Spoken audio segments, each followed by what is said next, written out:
Peter with tidbits from the Word. So proud to be with you today. We have been and are in a study of the book of 1 Peter.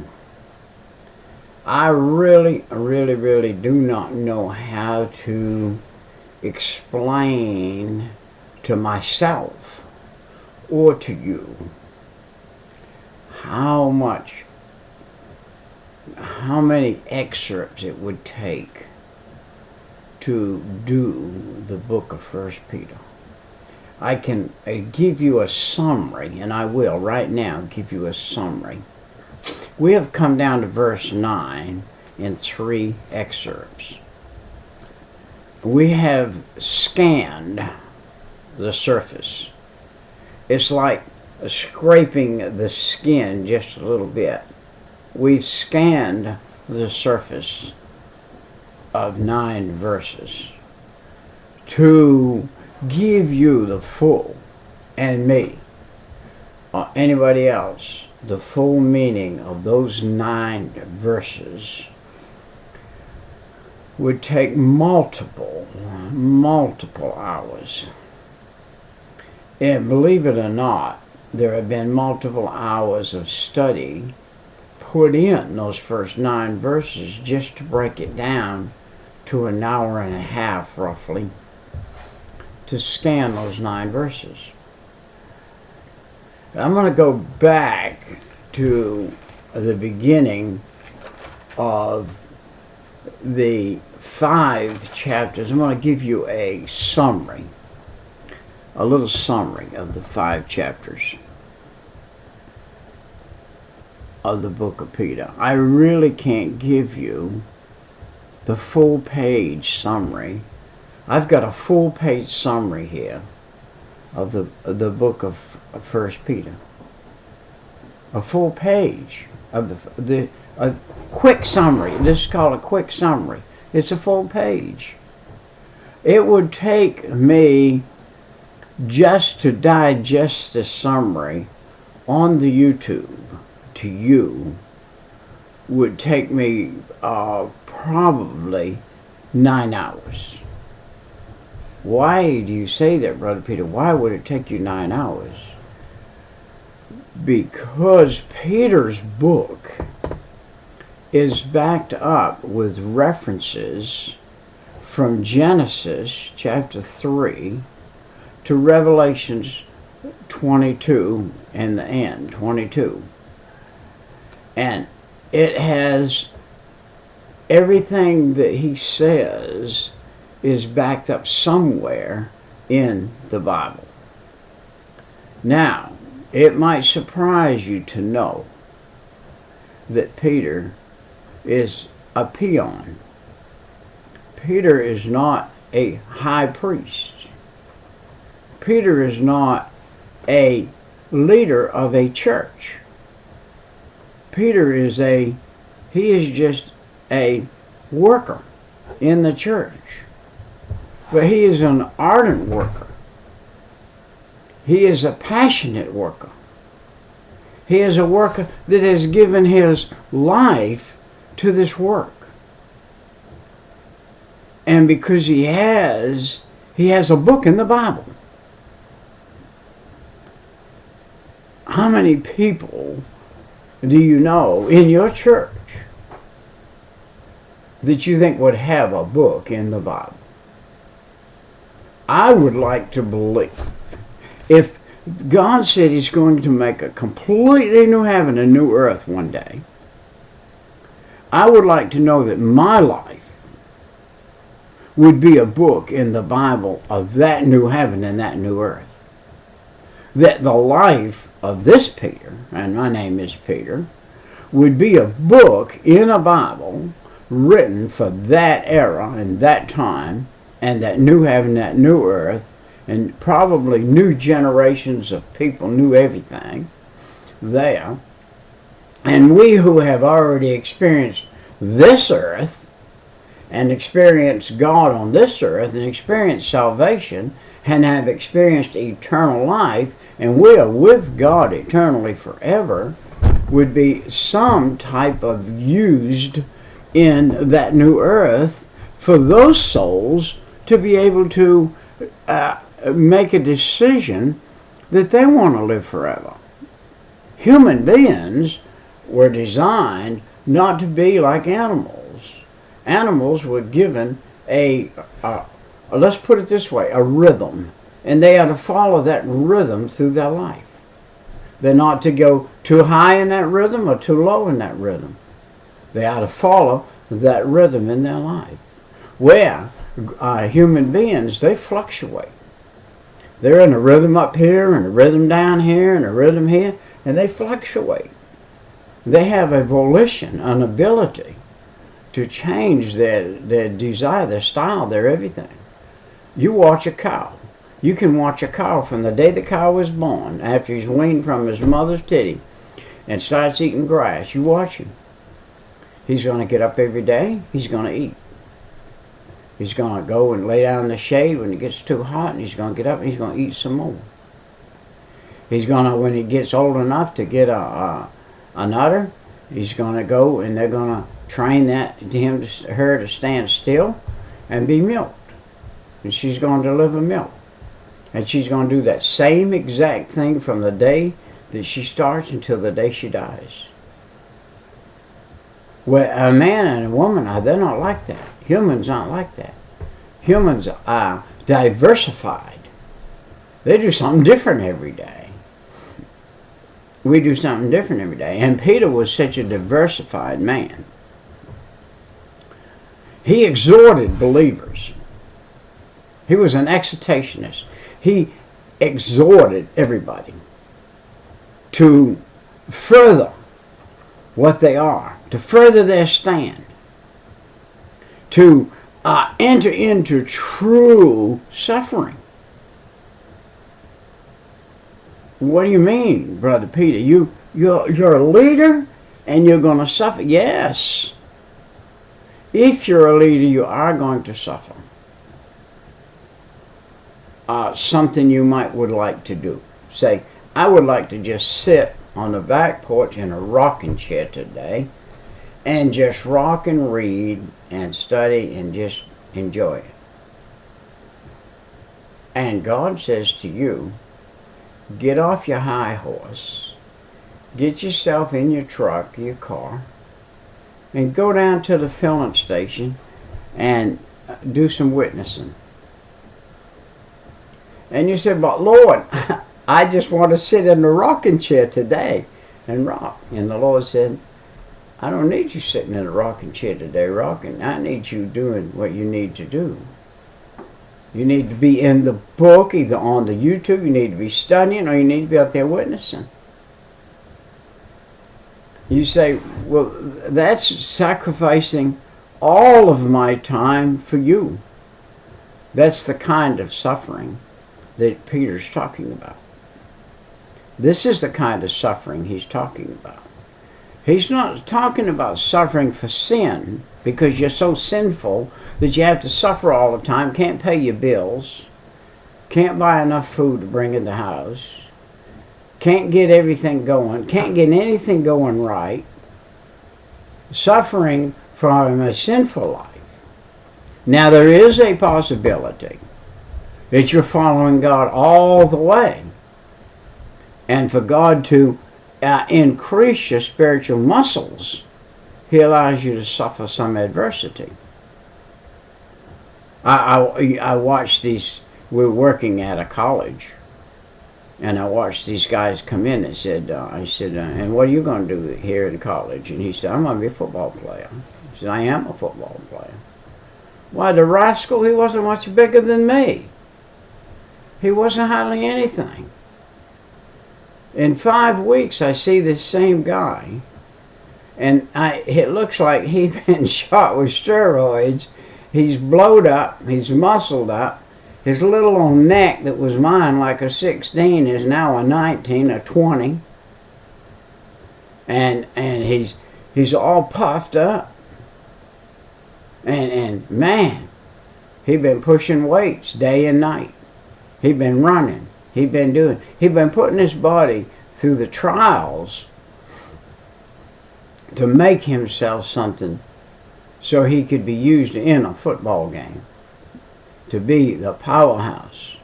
Now this is what God and Peter are saying to you and I. Let's build ourselves up through some suffering and set forth the true grace of God. Chapter 5 and verse 12. Let's read it. Chapter 5 and verse 12. By Silvanus, a faithful brother unto you, as I suppose I have written briefly, exhorting and testifying that this is the true grace of God wherein ye stand. If you're in the true grace of God, you're going to be moving. The true grace of God makes you move. You're going to move. Jesus was the true grace of God, and he had to be, in his ministry, he was active day and night. We saw Jesus work through the daylight hours and say to the boys, boys, let's go to the garden. I can see the boys saying, Jesus, we've worked all day. We have toiled. Our feet are dirty and tired, and we're tired, and you saying, let's go to the garden. And they knew when they went to the garden, it was prayer time. It was time to get earnest with God. It was time to say, our Father God, which has brought us through this day, all the stuff that you've had us do, God, I pray you'd bless it. I pray a double portion of your power on it. Jesus started with prayer, he ended with prayer. And he prayed to the Father earnestly, suffering in the body that could sleep. I can see the boys, as a matter of fact, we did see them in the garden. He takes Peter, James, and John with him. And he's going to agonize with the Father. And he comes back after a half hour or so. And these old guys, they're snoring, they're cutting Z's. And he wakes them up and he says, hey boys, could you not watch? Could you not pray a while? Could you not pray 15, 20 minutes, half hour? Their excuse was they're worried from the day. Well, Jesus was too. But he had to do the important over the worry. He had to suffer the consequences of not sleep. And so here they are in the garden. So Jesus has to come to them 3 times. And then he just says, I'll tell you what, boys. I'm not even going to fool with you anymore. I'm not even going to bother to wake you up. Just you go ahead and sleep on. Wow. I could preach a week on that verse. This is where the average person sitting in the church house today under a preacher is. The average person today is sitting in the pew asleep. Those who are truly saved are asleep. And the rest of them, I hate to say, not even been woke up the first time yet. Sitting under duress. Wow. True grace of God, 5 and 12. Suffering is mentioned 16 times in this little book of 1 Peter in 5 chapters. The statistics of this book, it is the 60th book of the Bible. And it has 105 verses in 5 chapters. It has 2,482 words. It has 4 questions. It has 92 verses of history. It has 3 verses of fulfilled and 10 verses of unfulfilled prophecy in 5 chapters, in 105 verses. There is no doubt in my mind, none, not one, even not even a second of doubt, that it would take 105 hours just to cover the 105 verses scantly. I'm talking about scantly. I'm talking about taking 1 hour on one verse and to cover that verse scantly. You say, why is that, Brother Peter? Because there's such a thing as a word study. Every word in the Bible stands on its own 2 feet. Every word in the Bible, I'm looking right here at verse 12, and I see the word true. So I'm going to take and open the one of these things right here. This is called Strong's Concordance. If I open this concordance to the word true, under T, and I open it up to the word true, S-T, and the word true, T. How do we spell true? T-R-U. And I open up to T-R, and the T-R-U, R, T-O, T-O, T-O, T-O, T-O, T-R, R-U, T-R. I'm not a student.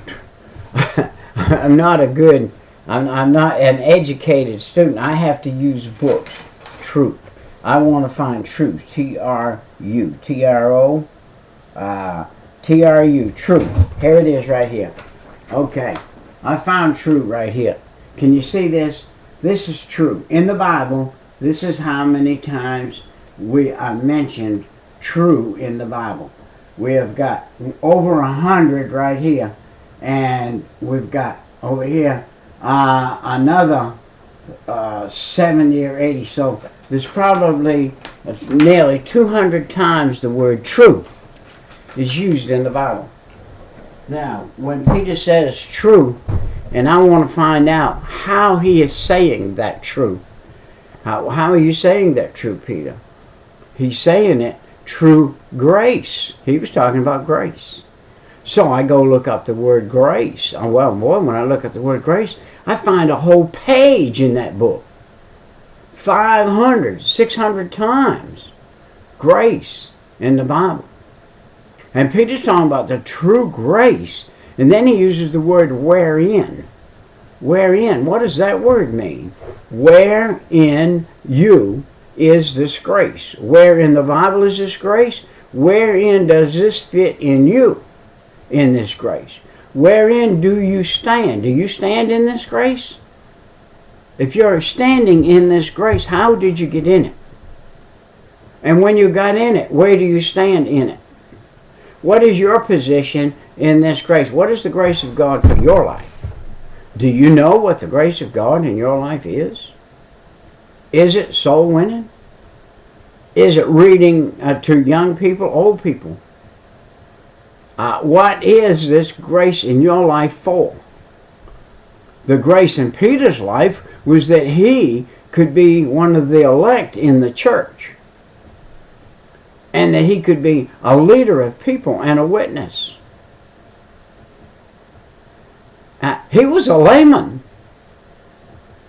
And nowhere does it describe that to Peter that he was the preacher. Nowhere does it describe to Peter that he was one of the real heads in the church. He just was by his action. He just was that by his action. God gave him 5 chapters in 1 Peter, and in 2 Peter gave him some. Gave him 2 books in the Bible to put in the Bible, and he was a common, ordinary, everyday fisherman. Just was obedient when he got saved. And followed God, and God made something out of him without being a highfalutin person. Let's just look at a little summary of Peter. The little summary of Peter I have here. I got a little summary here of him. He deals with doctrine. How can you deal with something you don't know? Some of the doctrines in the Bible were doctrines God showed Peter, and they were backed up by scriptures from the Old Testament all the way through the New Testament. I don't know who else wrote in the Bible about the prophets being filled with the Holy Spirit. And there's nobody else in the Bible other than Peter that walked on the water. And there's nobody else that I know other than John the Baptist that laid his head on Jesus. John the apostle that laid his head on Jesus' breast that was any closer to Jesus than Peter. And yet Jesus said to Peter one time, "Get thee behind me, Satan." He rebuked him for his manner of thought that day. The manner of thought Peter had that day. Jesus rebuked that thought. He said, hey, that's a wrong thought, Peter. That Satan has entered into you to do that to you. And don't allow that to happen. So Peter deals with doctrine. He handles some of the most weighty subjects in the whole New Testament. The subjects that Peter handles in the New Testament are some of the heaviest, the most weighty subjects in the whole Bible. I really, honestly and earnestly believe I could spend a year in 1st and 2nd Peter and not exhaust it. But I do know this, it would exhaust the people that I was teaching. I do know this, it would exhaust me. So therefore, I'm going to have to scan it. And scan it we will, but we're not going to scan it real fast. But we're not going to scan it real slow either. The scene and the treatment of the great words of the gospel. Peter paints a scene. When he does writing, when he writes a verse, he paints a scene. I glanced over here to verse 19, where he said, "Wherefore." Are you in the Bible enough to know that when you see the word "wherefore," that means because of what was said up above and what was done up above? Because of that, now you're ready. It's like getting into the car. You're going to get your driver's license. And you get in the car and the instructor gets in beside you. And he said, now that we've been over all of these things that you're supposed to do, you go ahead and start the car and put it in gear and leave. And this is what Peter's saying in verse 19. He's saying, now go ahead, start the car and put it in gear. He says, wherefore, let them that suffer according to the will of God commit the keeping of their souls to Him in well-doing as unto the faithful Creator. We see so many things here. We see in this verse, according to trusting God, and we find out it is the will of God for us to trust Him. And it also is the will of God, wherefore, to be in well-doing, to be doing well. And then we find out why, because it's unto the faithful Creator. That God was faithful that created us, and He's going to be faithful that saved us. He's going to be faithful to keep us. He's going to be faithful to take us to the other side. So, here's one little verse, and we just scratched it. We just scratched the surface. Have you ever seen a cat go like this on the couch or something, sharpening them toenails and cleaning them toenails out? That's what He's saying doing. He's saying, do this. Get going. And obey. He said, we've been called to do this. I wish I could have got me a pair of glasses I could see with, because I just got these glasses and I can't see with them at all. But anyway, I'm having a hard time with them. Look, let's get back.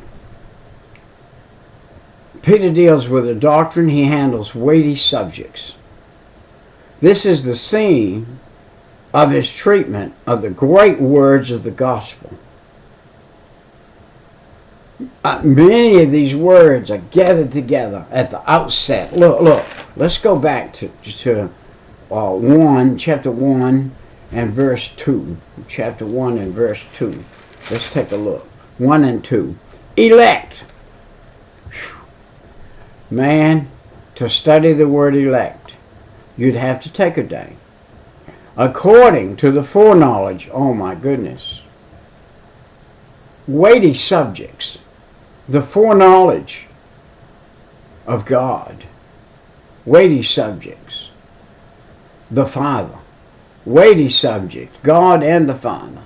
Through sanctification. Wow. Studying the word sanctification. That's a week's worth of work. Set apart. Of the Spirit. Sanctification of your body, of your soul, and your spirit.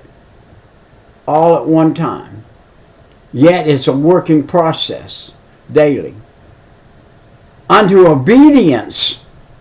Whew. Wow. Are you set apart? Are you sanctified? Do you follow obedience? Are you in obedience? Did you get up this morning and say, Our Father which art in heaven, hallowed be thy name, thy kingdom come. Thy will be done on earth as it is in heaven. Give us this day our daily bread. Forgive us our debts as we forgive our debts. That's a command.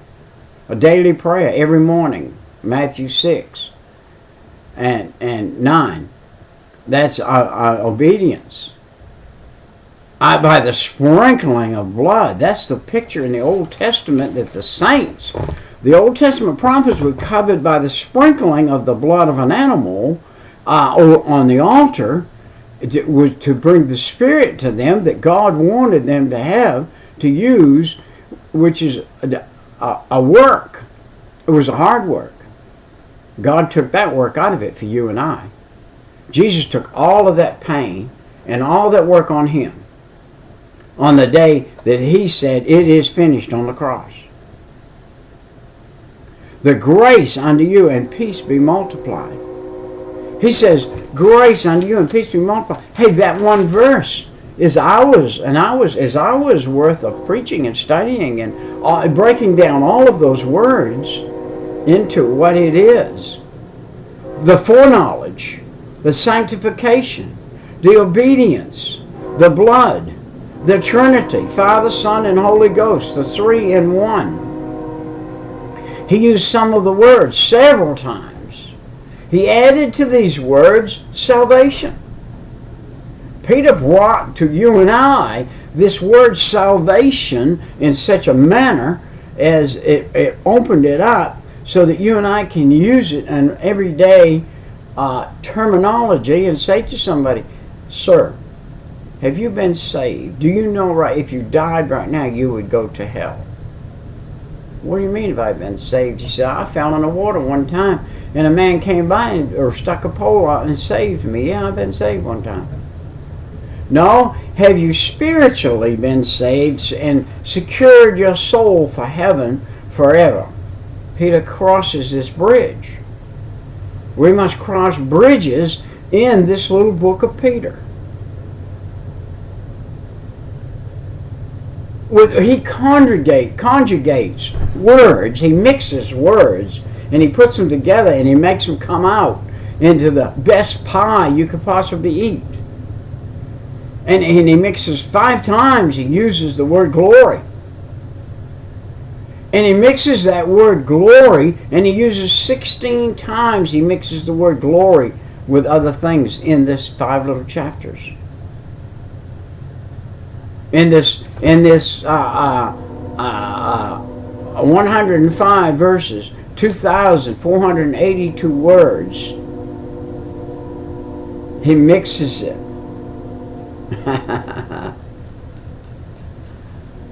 You take a word. Sometime I'll tell you to do this just for fun. Pick a word out and exhaust it. I did this a little while ago and got a new word up for our bicycle riders. And I took a word that couldn't be exhausted. When it got back, the final thing said, the only place you can end up with this word is God. Well, that's a good word. It goes all the way back and ends up with God. And so here we've got these words that he uses. He uses faith 5 times. He uses hope 4 times. He uses faith and hope with such veracity that they have such meaning, that the depth of them is so great. Do you know that if you took faith out of the equation, there would be no salvation? If you took faith out of there would be no God. You would be like the person who just believes it was a big bang and it just happened. And if you took faith out of there, you would take hope away. Because without faith, there is no hope. By faith are we saved. Faith in believing that Jesus said what he said, did what he did, was sent by God, God's Son, to do what he did, that you and I could go to heaven. I got to quit right here because I'm commissioned to do these in 30 minutes. In 30 minutes, I've got to quit. So I've got to quit right here. I'm at 31 minutes. We'll see you next time. I just got going. I'm halfway, not even halfway through what I wanted to do with this excerpt. So we'll see you next time. This is Peter with Tidbits from the Word. This is excerpt 4. Bye-bye.